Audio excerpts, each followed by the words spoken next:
Hello viewers, it's an animal shape here we have taken. Create an angle there. Let's explore it. Keep using a new shape.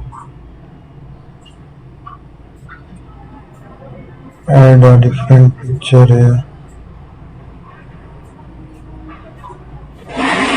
Let's find the different options. It's a sequence we have made here.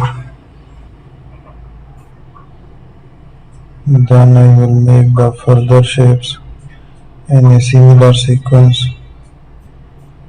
So there we have it. Explore the different options.